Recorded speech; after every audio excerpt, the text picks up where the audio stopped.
So hi guys, I'm Lou and welcome to Lou's Green Life. And for today's video guys, papakita ko sa inyo yung proper cuttings ng aking mga lavenders. At ipapakita ko sa inyo what will happen after 1 month ng pag-aalaga ko sa kanya. So without further ado, let's get started. So guys, as you can see, it's done. Lalagyan na natin ng cuttings galing dito sa ating mother plant. Ito guys, mother plant ko is matagal na siya. Madali siya ma-determine na matagal na kasi dito niyo siya makikita sa part na to. So dito ako nagkuha ng lahat ng cuttings ko doon sa aking mga recent na tinanim na lavender. So guys, dito lang tayo kukuha sa part na to. Ayan. Ang tatanggalin nyo lang ito.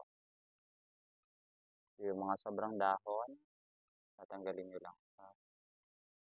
And then after that, ito transfer nyo siya dito. Tapos ito press and other cuttings.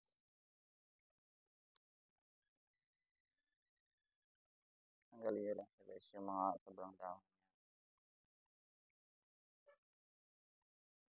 Dito naman sa part na to. Until guys matapos nyo siya.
na transfer dito na galing dito sa mother plant.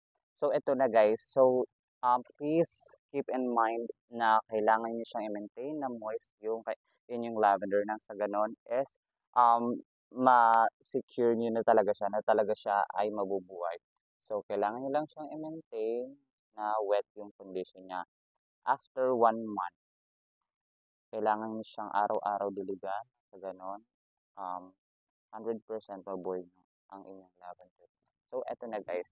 Ito yung aking lavenders na pinakita ko nga sa inyo. As you can see, malaki na talaga siya.